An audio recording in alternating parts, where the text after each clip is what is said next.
अगर आपने भी इंजीनियरिंग डिग्री कर रखी है या फिर आपने क्वालिफिकेशन कर रखी है टेक्निकल बैकग्राउंड में और परमानेंट गवर्नमेंट जॉब पाना चाहते हैं जो टेक्निकल बैकग्राउंड की हो और जिसमें सेंट्रल गवर्नमेंट के जितने भी बेनिफिट्स होते हैं गवर्नमेंट एम्प्लॉयज़ के लिए वो सारे बेनिफिट्स आपको डायरेक्टली मिलें, तो एक नया वैकेंसीज़ का नोटिफिकेशन जारी हो चुका है। इस वीडियो में बात करूंगा कौन कौन सी पोस्ट यहाँ पे जारी की गई हैं, कैसे आपको अप्लाई करना है, किस ऑर्गेनाइजेशन में वैकेंसीज निकली हैं और इस नोटिफिकेशन को डाउनलोड कैसे कर सकते हैं और एप्लीकेशन फॉर्म को भरना कैसे है, वो भी सारी जानकारी इस वीडियो में आगे आपको देने वाला हूँ। तो सबसे पहले इसमें बात करते हैं कि कौन कौन सी क्वालिफिकेशन वाले कैंडिडेट जो हैं यहाँ पर एलिजिबल हैं और साथ ही साथ बात करेंगे आपके क्या क्राइटेरिया यहाँ पे किस पोस्ट के लिए रखा गया है। सबसे पहले बात करेंगे कौन सी ऑर्गेनाइजेशन है, तो ऑर्गेनाइजेशन का नाम है बीएसएनएल, भारत संचार निगम लिमिटेड। बीएसएनएल में ये नया परमानेंट गवर्नमेंट जॉब्स का वैकेंसी नोटिफिकेशन जारी किया गया है। ये वैकेंसी नोटिफिकेशन जारी किया गया है 27 मई 2026 को। और कौन सी पोस्ट यहाँ पे निकली हुई है, तो पोस्ट का नाम है जूनियर टेलीकॉम ऑफिसर टेलीकॉम। तो जेटीओ की ये वैकेंसीज हैं जो कि आप जिनके लिए एप्लीकेशन फॉर्म भर सकते हैं ऑनलाइन माध्यम से। एप्लीकेशन फॉर्म भरना जो शुरू होंगे, जो एप्लीकेशन फॉर्म विंडो ओपन होगी वो होगी आपकी 4 जून 2026 से। 4 जून से लेके आप एप्लीकेशन फॉर्म भर सकते हैं 3 जुलाई 2026 तक। लास्ट डेट है 3 जुलाई 2026। इसमें अगर आप कोई एडिटिंग करना चाहते हैं अपने सबमिटेड एप्लीकेशन फॉर्म में, वो आप कर पाएंगे 4 जुलाई 2026 से लेके 11 जुलाई 2026 तक। और इस भर्ती के लिए एप्लीकेशन फॉर्म भरने के बाद आपका जो कंप्यूटर बेस्ड टेस्ट कंडक्ट होगा वो होगा अगस्त 2026 में। अब इसमें बात करें पोस्ट क्या है, किस तरह से पोस्ट जारी की गई हैं, तो टोटल 100 वैकेंसीज हैं। टोटल नंबर ऑफ जो वैकेंसीज हैं वो है आपकी 100 वैकेंसीज। इसमें आपकी सर्कल वाइज वैकेंसीज जारी की गई हैं। आप देख सकते हैं डिफरेंट डिफरेंट जो स्टेट वाइज सर्कल हैं उनके लिए यहाँ पे वैकेंसीज जो हैं वो जारी की गई हैं। कैटेगरी वाइज ब्रेकअप पूरा वैकेंसीज का बताया गया है। टोटल 100 वैकेंसीज जो है वो जारी की गई हैं। इनमें साथ ही साथ वैकेंसीज कुछ एक रिजर्व भी हैं जो हैं पर्सन विथ बेंचमार्क डिसेबिलिटी के लिए, तो वो भी आप यहाँ से देख सकते हैं। नोटिफिकेशन को अगर आप डाउनलोड करना चाहते हैं तो हमारे टेलीग्राम चैनल पे जाके आप इसको डाउनलोड भी कर सकते हैं। टेलीग्राम चैनल का लिंक किसी वीडियो के जब आप डिस्क्रिप्शन में जाएंगे वहाँ पर आपको मिल जाएगा और वहाँ पे आपको जैसे ही एप्लीकेशन फॉर्म की विंडो ओपन होगी, एप्लीकेशन फॉर्म का लिंक भी आपको 4 तारीख को उसी टेलीग्राम चैनल पे मिल जाएगा। स्केल ऑफ पे क्या रहेगा आपका, तो जो आपके सेंट्रल गवर्नमेंट के 7th पे कमीशन के बेनिफिट्स हैं वो यहाँ पे आपको मिलने वाले हैं। और जैसे ही अगला पे कमीशन यानी कि 8th पे कमीशन आउट होगा उसके भी डायरेक्ट बेनिफिट्स आपको यहाँ पे इस पोस्ट के थ्रू मिलने वाले हैं। तो अच्छी खासी सैलरी आपकी यहाँ पे होने वाली है और बाकी भी जो एमोल्यूमेंट्स जो अदर बेनिफिट्स यहाँ पे दिए जाते हैं वो सारे आपको मिलने वाले हैं।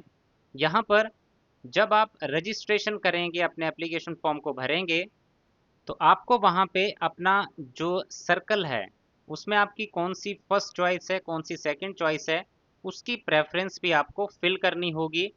टोटल यहाँ पे 21 सर्कल हैं, उनमें आपको प्रेफरेंस वाइज अपना बताना पड़ेगा कौन से सर्कल के लिए आपकी कौन सी प्रेफरेंस है। तो ये ज़रूर अपना नोट करिएगा चीज़, जब आप एप्लीकेशन फॉर्म भरें तो उसमें ज़रूर मेंशन कीजिएगा। और यहाँ पे एज की बात करें तो आपकी एज 20 साल से लेके 30 साल के बीच में होनी चाहिए। और अगर आप रिजर्व कैटेगरीज में आते हैं तो आपको कैटेगरी वाइज जो बेनिफिट्स दिए जाते हैं एज में वो यहाँ पर भी आपको दिए जाएंगे। इसके बाद आपकी यहाँ पे बात करें सिलेक्शन प्रोसेस की। सिलेक्शन प्रोसेस में बताया गया है कि आपका computer based multiple choice objective type test जो है कंडक्ट किया जाएगा जिसमें आपके 3 सेक्शंस रहेंगे। इंजीनियरिंग स्ट्रीम सेक्शन 1, सेक्शन 2 और तीसरा होगा जनरल एबिलिटी टेस्ट सेक्शन 3। इस तरह से 3 सेक्शन का ये पेपर जो है आपका कंडक्ट किया जाएगा। और इसमें जो स्टैंडर्ड रहेगा वो आपके इंजीनियरिंग सब्जेक्ट्स जो आपने पढ़े हैं वही यहाँ पे उसके अकॉर्डिंग ही क्वेश्चंस जो हैं पूछे जाने वाले हैं। और जो स्टैंडर्ड होगा जनरल एबिलिटी टेस्ट का, तो वो भी आपका ग्रेजुएशन लेवल के स्टैंडर्ड के क्वेश्चंस जो हैं वहाँ पे पूछे जाएंगे। इसके बाद अगर मेरिट लिस्ट की बात करें तो मेरिट लिस्ट इसी टेस्ट के मार्क्स के बेसिस पे आपकी प्रिपेयर की जाएगी। यहाँ पर आप देख सकते हैं सेक्शन 1 में 200 क्वेश्चंस रहेंगे, 200 नंबर का पेपर होगा, 50 क्वेश्चंस होंगे। सेक्शन 2 में भी 50 क्वेश्चन 200 नंबर, और सेक्शन 3 में 20 क्वेश्चन 80 नंबर। 480 नंबर का पेपर होगा, 120 क्वेश्चंस रहेंगे और 3 घंटे का समय आपको दिया जाएगा। ये पूरा पेपर तीनों सेक्शन का एक ही शिफ्ट में आपका कंडक्ट किया जाएगा, एक ही शिफ्ट में आपको कंप्लीट करना होगा।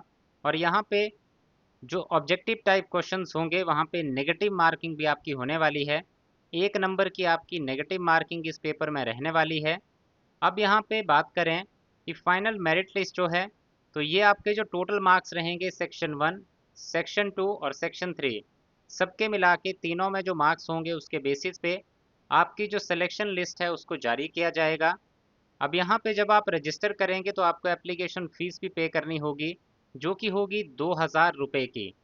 यहाँ पे एप्लीकेशन फ़ीस आपको पे करनी होगी 2000 रुपये, और अगर आप SC ST PWBD कैंडिडेट हैं तो आपको 1000 रुपये की एप्लीकेशन फ़ीस जो है वो पे करनी होगी। यहाँ पे बात करें आपका जो एजुकेशनल क्वालिफिकेशन क्राइटेरिया है वो क्या रहने वाला है, तो दो तरह का क्राइटेरिया यहाँ पे रखा गया है। दोनों में से कोई एक भी अगर आपका है तो आप एप्लीकेशन फॉर्म भर सकते हैं। एक है कि आपने बैचलर ऑफ इंजीनियरिंग डिग्री, आपने इंजीनियरिंग की डिग्री की होनी चाहिए टेलीकम्युनिकेशन में, या फिर इलेक्ट्रॉनिक्स में, या फिर रेडियो, या फिर कंप्यूटर, या फिर इलेक्ट्रिकल, या फिर आईटी, या फिर इंस्ट्रूमेंटेशन में। तो अगर आपने बीई बीटेक कर रखा है इनमें से किसी एक स्ट्रीम में तो आप अप्लाई कर सकते हैं। और इसके अलावा अगर किसी ने एमएससी इलेक्ट्रॉनिक्स किया है वो भी अप्लाई कर सकते हैं, किसी ने एमएससी कंप्यूटर साइंस किया है, ऐसे कैंडिडेट भी यहाँ पे अप्लाई कर सकते हैं। अब ये तो हो गई इसेंशियल क्वालिफिकेशन वाली बात। अब कुछ इंपॉर्टेंट नोट्स यहाँ पे बताए गए हैं। पहला कि अगर किसी ने हायर क्वालिफिकेशन की है जिसमें एमटेक जैसी क्वालिफिकेशन आती है तो ऐसे कैंडिडेट भी यहाँ पे एलिजिबल हैं कि वो इस एप्लीकेशन फॉर्म को भर सकते हैं। और साथ ही साथ नेक्स्ट यहाँ पे बात करें सिलेबस की, तो सिलेबस भी यहाँ पे बताया गया है तीनों सेक्शंस के लिए। तो जब आप ये नोटिफिकेशन डाउनलोड करेंगे इसी में आपको ये सिलेबस की कॉपी जो है ये भी साथ में अटैच मिल जाएगी। अब एग्जामिनेशन सेंटर्स की बात करें तो ऑल ओवर इंडिया में हर जगह आपके एग्जामिनेशन सेंटर रखे गए हैं। तो यही था इसमें overall information, complete information in vacancies के बारे में। अगर आपका इसके अलावा कोई भी डाउट बचा हो तो कमेंट सेक्शन में कमेंट करके आप इसकी पूरी जानकारी ले सकते हैं।